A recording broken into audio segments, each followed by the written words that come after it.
Et salut à tous, c'est Rocket pour le récap du Royal Rumble qui a eu lieu dans la nuit de samedi à dimanche du 28 au 29 à 2 heures du matin sur le network et aussi depuis longtemps en pseudo-exclusivité sur AB1, le Royal Rumble qui lance officiellement la route vers WrestleMania qui aura lieu à Hollywood. Donc, le Royal Rumble s'est tenu à San Antonio, Texas. Donc, dès l'ouverture du show, alors le kick-off, c'est simple, il n'y a pas eu de match dans le kick-off. Ça fait un petit moment qu'il n'y a pas de match dans le kick-off. Euh, c'est Pat McAfee qui a ouvert le show en arrivant à la table des commentateurs. Donc, grosse pop au niveau du public. On l'avait pas revu depuis un petit moment, depuis son combat contre Vince McMahon. Enfin, Austin Theory et Vince McMahon, du coup. Donc, bah, grosse pop au niveau du public. Grosse accolade avec Michael Cole. Par contre, Corey Grave, ça, c'est encore autre chose. Pas du tout content de le voir. Donc, on va directement entrer dans le vif du sujet. En commençant par le Royal Rumble des hommes. Alors, Gunther, le champion intercontinental, rentre en numéro 1, suivi de Sheamus des Brawling Brutes. Alors, si je ne le dis pas très bien. Donc voilà, ils échangent quelques politesses. En sachant que ces hommes se sont déjà affrontés à Cardiff, Clash at the Castle. C'était les Brawling Brutes contre Imperium. Ensuite, pas, pas grand-chose à signaler.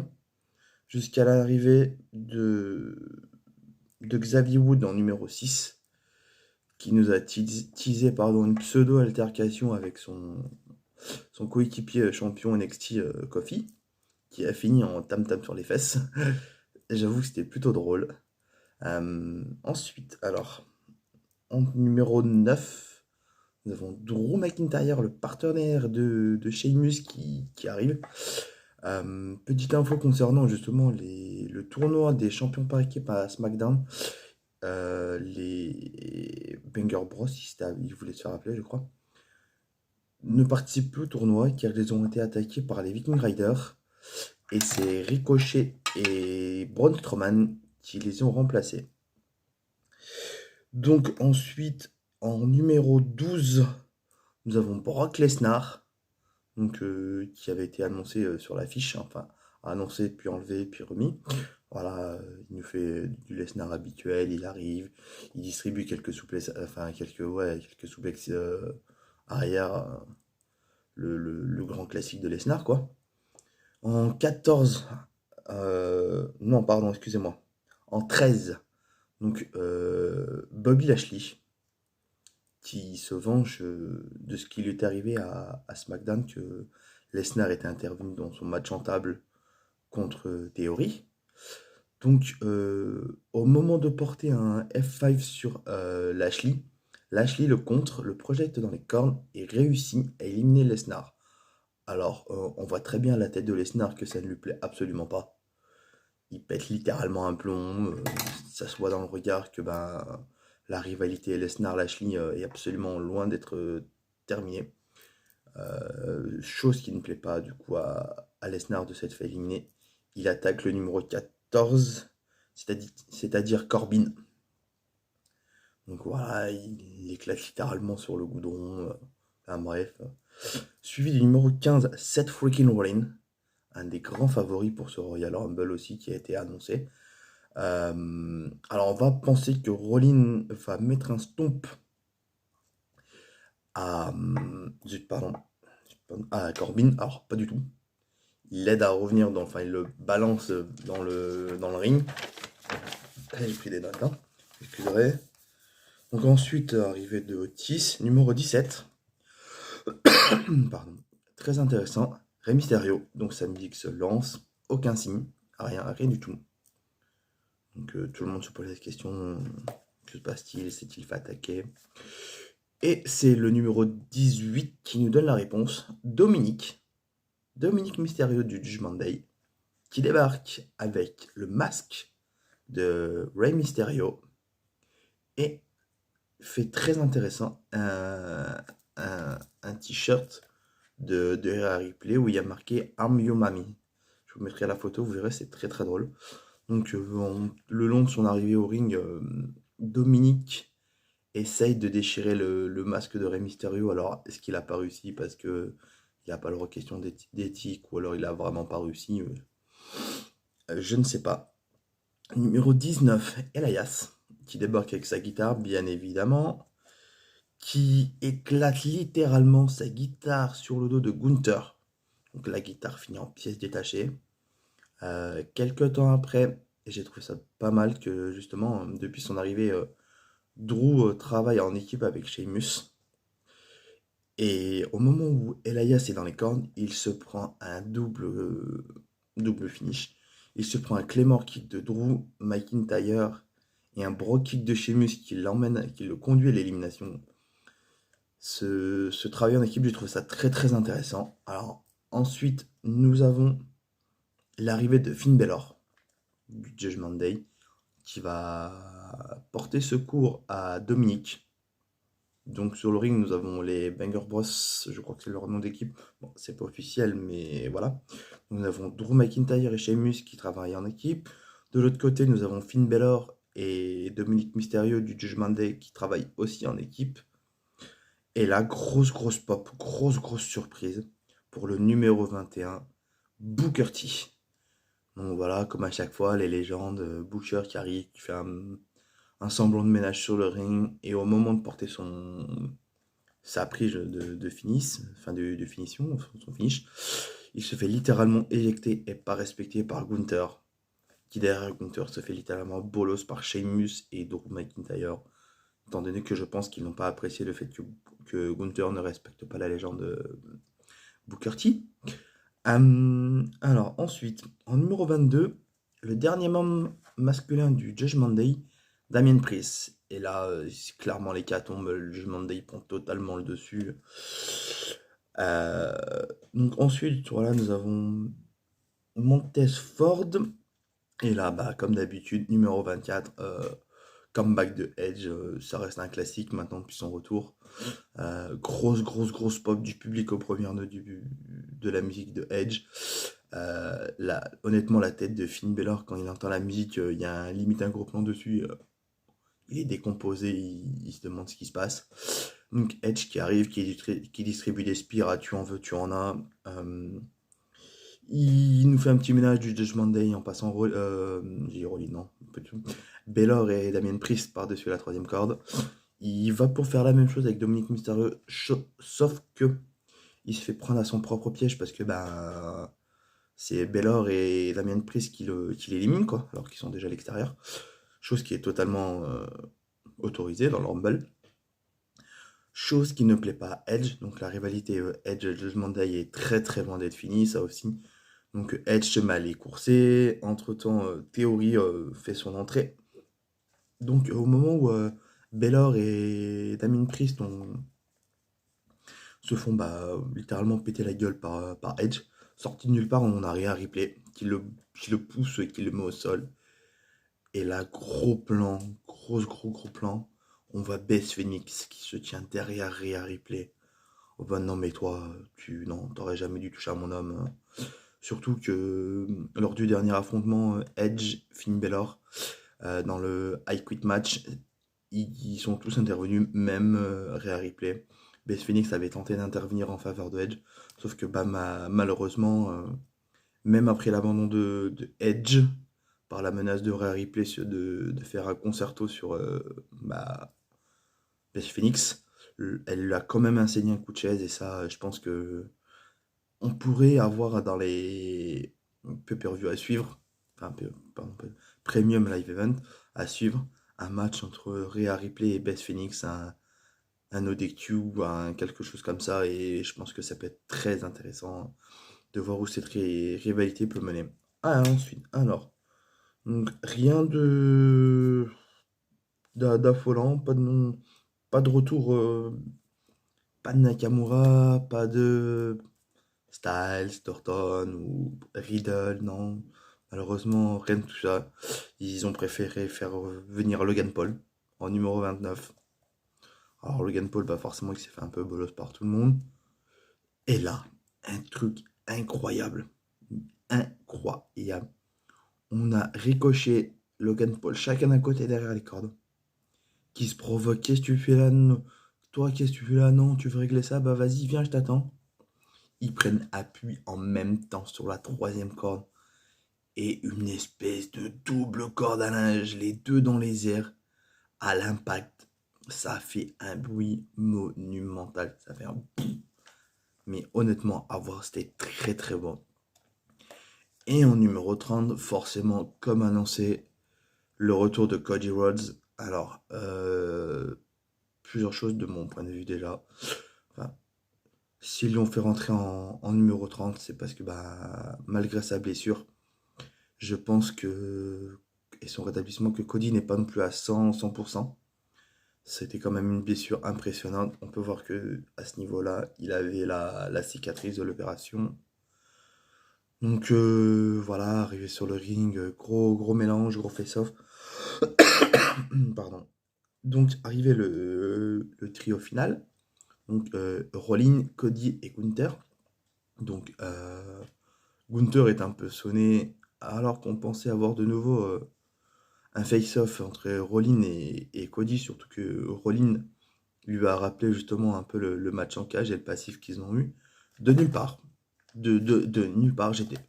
What quoi? Non mais vraiment, Logan Paul, qui après son double coup de la corde à linge avec ricochet, avait glissé par-dessous la première corde, a fait une petite sieste et a clairement éliminé Seth Rollins. Donc je pense que bah, Rollins ne va pas en rester là. Clairement, je pense que Rollins Logan Paul, ça peut être un bon match à Elimination Chamber. Est-ce que ça mérite un WrestleMania? Je ne sais pas. Mais donc Logan Paul est quasiment de suite éliminé par Cody. Et là, on peut clairement saluer la perf de Gunther parce que bah, il est là depuis ouais, plus d'une heure. Il est rentré en numéro 1. Il a battu le record de Rey Mysterio de longévitude dans le Rumble. Donc, victoire de Cody, qui était bah, pressenti par tout le monde, comme c'était clairement annoncé comme le gros favori de ce Royal Rumble, hein. Donc voilà, victoire de Cody. Donc au niveau du champion à défier, ben, il n'a pas trop le choix. Ce sera soit Rollins. Il y a un truc avec Rollins, hein, c'est incroyable quand même, hein. Soit Owen, soit Roman Reigns. Ça va dépendre du résultat du main event, parce que ouais, ce sera clairement le main event, hein, ça c'est sûr à 200%. Ensuite, alors, on a donc le Pitch Black Match entre LA Knight et Bray Wyatt. Alors en fait, c'était clairement un match fluo. LA Knight débarque bah, en jaune. Donc, arrivée de Bray Wyatt avec la porte, vraiment. Et alors, au moment où les lumières vont pour s'éteindre, bah, à moitié tamisé, hein. C'était plus une ambiance tamisée qu'un match dans le noir. Alors, LA Knight ressemble à un stabilo en jaune, clairement un gros stabilo jaune. Vraiment, j'ai trouvé ça nul. Et Bray Wyatt, la perf, waouh quoi. Son maquillage, en fait, oh, c'était un peu comme de l'encre invisible qu'il voit seulement qu'une certaine lumière. Et tout le long, je vous mettrai les photos. Il a un maquillage mais incroyable avec la lumière du ring un peu tamisé. Aussi, les yeux ressortent rouges comme des démons. Les yeux, les dents. Donc, ben, victoire, victoire ouais, de Bray Wyatt qui était sûre. C'était un match sans disqualification, sans quoi que ce soit. Apparaître passer à travers une table des commentateurs. Enfin, LA Knight a fait passer Wyatt à travers la table avec un leg drop, si je dis pas de bêtises. Euh, pas ouf. On termine bah, sur un Sister Abigail de Wyatt, forcément, comme d'habitude. Ça reste un grand classique. Euh, donc, à la fin du match, LA Knight prend un candlestick, mais ça se retourne contre lui. Donc, il décide de prendre la fuite. Et là, gros what the fuck. Donc, ils se mettent sur une espèce de table où il y a un grand un muret ou quelque chose comme ça derrière eux. Et on a l'oncle Audi qui se lève et qui apparaît. Et la grosse surprise, on se posait la question, est-ce que c'est oncle Audi qui contrôle Wyatt ou l'inverse? Et on a l'oncle Audi qui fait une descente du coude sur LA Knight qui est totalement inerte. Et juste après l'impact, on a des flammes qui sortent, grosse explosion aux flammes et tout ce qui va avec. Et on voit Bray Wyatt, son maquillage est encore modifié, pareil avec du rouge sur le visage. Et c'est. Alors certes, c'est pas le mode film, hein, mais wow, quoi, j'ai hâte de voir où ça va mener. Et on a un plan. Donc on a Bray Wyatt au sol, enfin debout, avec un LA Knight totalement inerte. Oncle Audi, pareil, j'ai l'impression on le voit pas, mais il est KO. Et excusez-moi. Et on voit au-dessus, on a les 4 personnages de la Firefly Funhouse. On a, alors j'ai pas les noms, mais on a le vautour, on a la sorcière, on a le cochon, on a la sorcière, le cochon, le vautour et le lapin. Et alors, où est-ce que cette histoire va mener? J'en ai pas la moindre idée. J'en ai clairement pas la moindre idée. Mais je pense qu'avec Ellen Knight, c'est terminé. C'est temps de passer à autre chose. Euh, donc, honnêtement, bon match. J'ai oublié de mettre une note pour le Rumble masculin. Donc, pour le Rumble masculin, je vais mettre la note de 3,5 sur 5. Et ce match, pareil, 3,5 sur 5. Non, je ne mettrai pas plus parce que bah, ça mérite pas plus. On en vient ensuite à Bianca Belair, Alexa Bliss. Alors voilà, il nous faut un petit récap de ce qui s'est passé, le cicada et tout ça. Alors, clairement, un match plutôt simple. Voilà, c'est je prends le dessus, tu prends le dessus et inversement. On a Alexa Bliss qui a tenté un Sister Abigail, qui a été quasiment de suite contré par le KOD de Bianca pour la victoire, forcément. Alexa Bliss qui a esquivé un coup de tresse aussi de Bianca Belair, ça aussi. Elle a voulu retenter comme contre Sasha Banks, mais ça n'a pas marché. Donc, bah, victoire de Belair. Et puis, au moment où Bliss est à genoux dans le ring, on voit un écran qui s'allume au fond, avec des diffusions de la Firefly Funhouse, d'Alexa Bliss en Lilith, enfin Alexa Bliss en possédé, la poupée Lilith et tout ça. Alors, je trouve ça un peu dommage de revenir là-dessus, parce que après la défaite du film contre Orton à Mania, pendant longtemps, ils nous ont bassiné sur Alexa Bliss, qui faisait des séances de psy, de thérapie et ce genre de choses. Pour finalement revenir là-dessus, je trouve ça dommage. Clairement, je trouve ça tellement nul. Et ouais, je pense que ce match-là, j'y mettrais la note de 3 étoiles, enfin 3 sur 5 quoi, parce que bah, ça mérite pas plus, donc bon. Euh, Ensuite, on va passer au Rumble féminin. Alors, pareil de ce côté-là, pas de gros retours. De toute façon, la moitié des catcheuses, ils sont téléprenés NXT et je trouve ça pas mal. Ça permet de découvrir de nouveaux talents. On a finalement c'est Rhea Ripley qui arrive en numéro 1. Alors, on voit qu'elle se tient au niveau des côtes étant donné que elle était agressée. Ah, oui, elle était agressée par Rhea Ripley, décidément, par Beth Phoenix qui a défendu Edge. Voilà, elle se tient, elle va enlever dans le truc. Liv Morgan en numéro 2.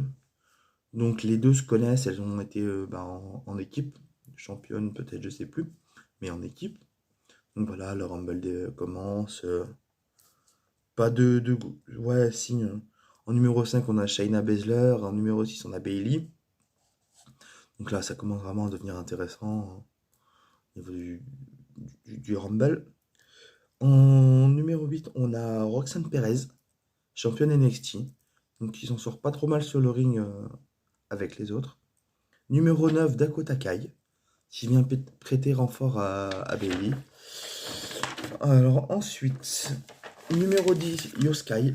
Et là, bah, tout damage contrôlé sur le ring. C'est clairement eux qui prennent l'ascendant pendant un petit moment. Jusqu'au numéro 15, où on a Becky qui vient se venger bah, justement de l'agression de damage control qu'elle avait subi à Raw au pseudo-match Hell in a Cell. Donc bah voilà, Bailey malheureusement, pardon, Becky, le problème c'est que bah, elle se retrouve à seule contre 3. Donc forcément elle se fait un peu bolos et puis elle passe par-dessus la table et puis bah elle va faire un petit dodo un petit moment quoi. Donc ce serait pas mal que Becky se trouve deux autres partenaires pour aller se foutre sur la tronche avec Damage Control. Donc bah le Rumble continue pendant que Becky fait son petit Sam. Numéro 17, et la grosse pop, Asuka. Asuka qu'on n'avait pas vu depuis un petit moment. Asuka qui arrive avec un nouveau masque que j'ai trouvé magnifique. Et puis quand elle retire son masque, ce nouveau maquillage. Non mais alors je suis désolé, hein, mais il est magnifique quoi. Je vous montrer les photos. Oh, pareil, nouvelle coupe de cheveux, nouveau masque, enfin nouvelle Asuka quoi. Donc, au moment où elle rentre sur le ring, toutes les autres catcheuses l'attendent un peu en mode pseudo-terrorisé on va dire. Donc voilà, Asuka qui fait un peu le ménage côté damage control. Bailey qui élimine Becky. Et, et Bailey qui se fait éliminer par Liv Morgan. Donc je pense que ben ça peut ça peut potentiellement donner quelque chose par la suite, mais ce qui nous intéresse c'est après l'élimination Damage Control qui perd pas de temps et qui continue, qui se jette sur Becky et qui lui font passer clairement un sale quart d'heure quoi. On n'en a pas fini d'en entendre parler de cette histoire. Mais c'est ce que je disais, hein. Becky, il faut vraiment qu'elle se trouve des partenaires parce que là, ça va mal se terminer pour elle, hein. Elle a beau être forte, Becky, elle ira pas très loin toute seule. Alors ensuite, numéro 18, Piper Niven, do drop. Ouais, ils lui ont aussi son nom de Piper Niven. J'étais persuadé qu'elle était dans une autre compagnie, mais ok, non, je me suis planté. Donc voilà, Piper Niven qui, pareil, fait un petit peu de ménage, s'en sort pas trop mal sur le ring. En numéro 21, Zelina Vega, qui arrive en mode Street Fighter. Pardon. Pour la sortie justement de Street Fighter 6. Donc Zelina Vega, qui il y a quelque temps était déjà arrivée en mode Madara Daikatsuki. C'était très. Enfin Madara Uchiwa. C'était très drôle. C'était vraiment très c'est intéressant, un bon clin d'œil. Donc pareil, bah, ça change rien à son catch, hein. Ensuite, alors grosse surprise pour le numéro 30. Ça m'a fait rire parce que bah, je regardais le Rumble avec mon frère et le décompte a à peine commencé que musique directe, balèque du time, Nia Jax. Immense pop pour le retour de Nia Jax. Alors bah voilà, elle est arrivée sur le ring, elle a provoqué tout le monde, elle s'est fait bolos, mais elle a repoussé tout le monde. Elle est restée quoi, ouais, un court instant. Voilà, elle est revenue de. Ça faisait un moment qu'on l'ait pas vue, elle revient, elle respecte pas le chrono justement pour annoncer un peu son retour et tout. Et là, ben, respect zéro, absolu, rien du tout. Donc on arrive au, au, au trio final. Donc Asuka, Rhea Ripley et Liv Morgan. Donc les trois femmes se retrouvent sur le bord du ring, là, à l'extérieur. Asuka crache son petit poison, on va appeler ça son petit poison, son petit jet d'encre, sur Rhea, mais Rhea allait vite. Donc c'est Liv Morgan qui se retrouve complètement aveuglée. Rhea Ripley réussit à se débarrasser de... Regarde, non, pas du tout. De Asuka. Donc reste le duo final Asuka bah, décidément, pardon. Reste le duo final Rhea Ripley et Liv Morgan. Donc, Liv Morgan, pardon, qui est totalement aveuglée, qui réussit à placer une espèce de code breaker, enfin les deux genoux dans la face à Rhea Ripley, qui perd l'équilibre, qui se tient en corde. Et au moment où Liv Morgan essaye de faire lâcher les mains de Rhea Ripley, elle la chope par la tête, elle la balance directement sur le sol. Donc, grosse victoire et grosse performance de Rhea Ripley, qui est amplement méritée, qui en plus de ça rentre dans l'histoire comme la première femme non seulement à être entrée numéro 1 et à avoir gagné le Royal Rumble, et en plus, forcément, c'est elle qui détient le record de la plus longue participation dans un Rumble féminin. Donc, ça confirme ce que je disais. Je pense, bon, on le verra à Raw, mais je pense. Oula, pardon. Je pense qu'elle va aller défier Charlotte pour se venger de il y a quelque temps de NXT. Et je pense que ça peut être un excellent match. Charlotte Flair contre Rhea Ripley. Donc ensuite, on arrive au main event. Et là, mes amis, c'est quelque chose. Donc, première info, dans la journée, on voit Kevin Owen qui arrive dans l'arène avec un t-shirt Sami Zayn Forever. Je vous montrerai la photo. Donc, est-ce que c'est un spoil, une prédiction, une envie, une piqûre de rappel je ne sais pas. Et là, il nous retrace toute l'histoire de la Bloodline et de Sami Zayn. Donc, l'accueil de Sami Zayn dans la Bloodline, le procès qu'il a eu à Raw juste avant le Rumble, les preuves de Polyman qui montrent comme quoi Sami Zayn est un traître, Jey Uso qui montre les preuves comme quoi Sami Zayn est du côté de la Bloodline, avec l'intervention, les coups qu'il a pris. Donc, Kevin Owens fait son entrée en premier. Ensuite, Roman Reigns avec Paul Heyman et Sami Zayn, seulement les deux là. Donc seulement Sami Zayn et Paul Heyman. Donc très longue entrée de Roman Reigns comme à son habitude. Pas de housse au bord du ring, pas de solo Sikoa, rien du tout. Donc le match débute, voilà, ça s'échange des politesses, et que je te mets un coup et que je tente des sauts sur la troisième corde. Alors, on a plusieurs moments qui ont marqué ce match. À plusieurs moments, Kevin Owens est passé à pas grand chose de faire le tomber. On a eu un moment où, bah tiens, comme par hasard, on s'y attendait pas du tout. Kevin Owens bouscule l'arbitre qui roule en dehors du ring. Roman Reigns qui en profite pour faire un petit low blow à Owen. Et il se tourne vers Zayn et il lui dit de lui donner une chaise. Sauf que Sami Zayn, il est un peu perdu, il dit mais tu m'as dit de rien faire, de pas intervenir, ceci, cela, donc il perd du temps, des précieuses secondes. Et il lui donne poliment, il lui dit mais donne la chaise. Donc Sami Zayn va au début chercher la chaise au niveau où il y a la cloche, sauf qu'il Eman et Reigns lui dit mais non, prends sur le ring, non, sur le ring. Donc il prend la chaise et au moment où il va pour s'en servir, contre de Kevin Owens, Stunner, et là je vous jure, tout le monde a cru. Enfin, il y a eu parce que il y a eu 3, sauf que l'arbitre était encore en train de dormir, forcément. Voilà, l'arbitre reprend ses esprits, le match continue. Là, les deux hommes, enfin Owen se retrouve à l'extérieur. Sami Zayn lui dit reste à terre, tu sais ce qui va t'arriver, reste à terre. Roman Reigns qui nous fait son classique, le spire à travers la barricade, forcément.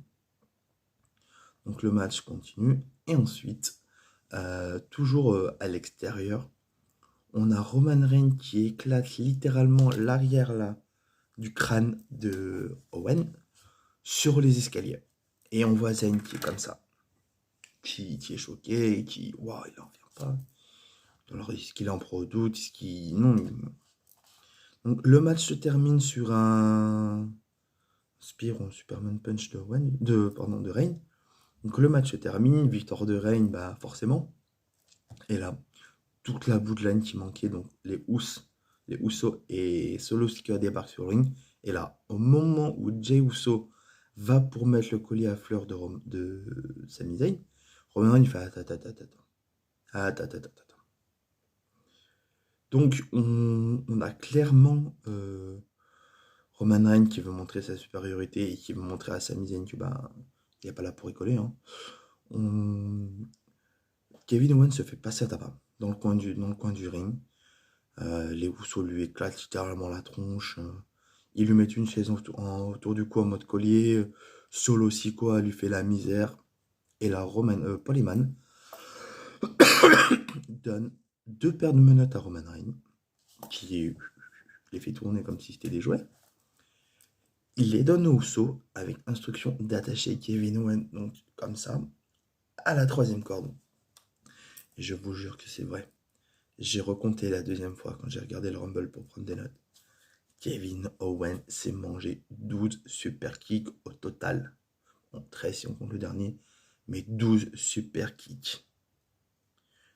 Tout ça en étant attaché. Et sous les yeux de son ancien meilleur ami, Sami Zayn. Donc Roman Reigns s'approche de lui, avec une chaise à la main, et il commence à dire « Sami Zayn fait partie de ma famille, c'est un Uso, je l'ai accepté maintenant, rentre-toi dans le crâne, tu pourras pas le respecter. » Et on voit Zayn qui, ouais, on voit qu'il est pas bien, qu'il est perdu, et pareil, plusieurs fois quand les Uso met des super kicks, il a tenté d'intervenir. Il est blanc, quoi. Derrière sa barbe, ça se voit qu'il est blanc. Et au moment où Reigns va pour mettre un coup de chaise à Sami Zayn, à Owen, pardon, Sami Zayn s'interpose. Et lui dit clairement, il lui fait comprendre, il fait écoute, c'est bon, il a eu son compte, on sait que t'es le chef tribal, pas besoin d'en arriver là, et tout ça. Reigns il comprend, il fait tiens, il tire la chaise, il attend à Zayn en mode bah fais-le toi. Prouve ta loyauté envers la bloodline, prouve ta loyauté, montre-nous que tu fais partie de la bloodline. Et Zayn il hésite. Et Roman Reigns s'approche, il commence à lui mettre des claques, à le pousser, dire mais fais-le, fais-le. Et au moment, je vous jure, au moment où Roman Reigns tourne le dos à Sami Zayn, on était là, non mais pour un moment, il faut clair de le pousser à bout parce que il a une chaise, ça va dégénérer. Sami Zayn met un énorme coup de chaise, ça part comme ça, pow, dans le dos de Roman Reigns. Oh, non, mais non, pas comme ça. Un énorme coup de chaise, Roman Reigns s'écroule. Toute la foule, les Usos qui sont sur le cul, Paul Heyman qui comprend pas ce qui se passe. Donc Sami Zayn lâche la chaise, il se retourne vers les Usos, mais je suis désolé, je voulais pas faire ça. Et Jay, mais pourquoi? Et là on a Jimmy, ni une ni deux, il claque un super kick dans Sami Zayn.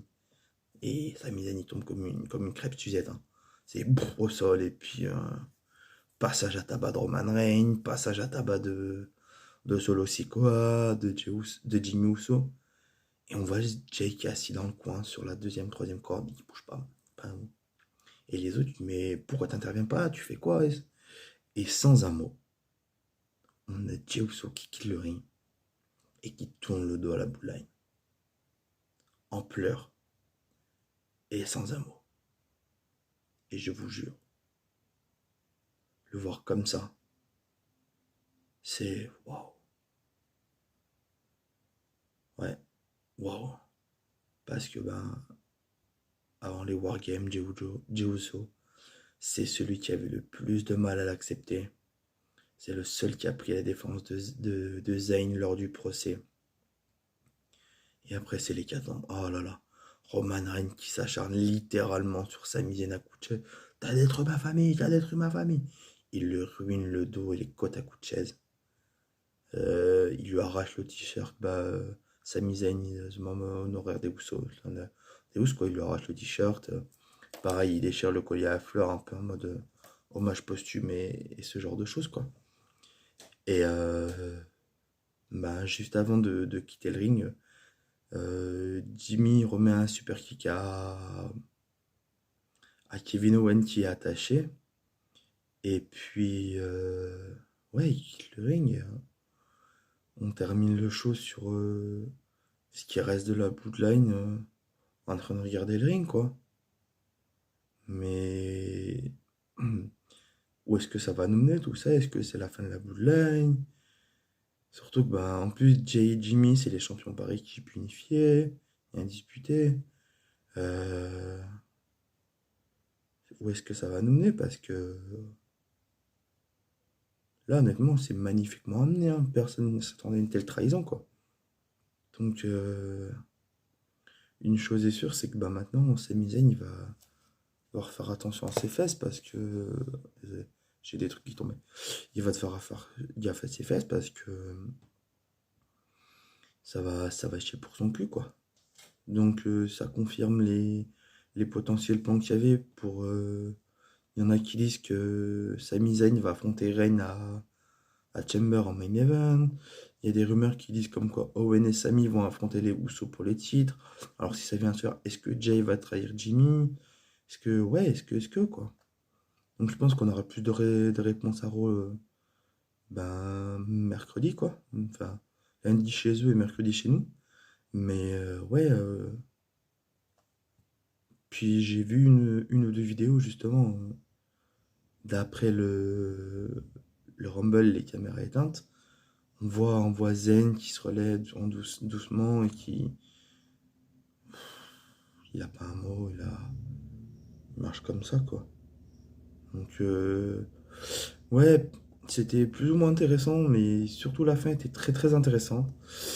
Je pense que d'ici lundi Raw ou SmackDown, les gagnants des Rumble vont. Enfin, Rhea va prendre sa décision, quoi. Mais ouais, j'espère que ben, on sera vite fixé. Bon, c'est la fin de la vidéo. J'espère que vous allez prendre autant de plaisir à la regarder que moi à l'avoir fait pour vous. Si ça vous a plu, n'hésitez pas à vous abonner ou mettre un commentaire, un pouce pour manifester le fait que vous soyez content. Je vous dis à bientôt et je vous souhaite une bonne journée. Allez, bye bye.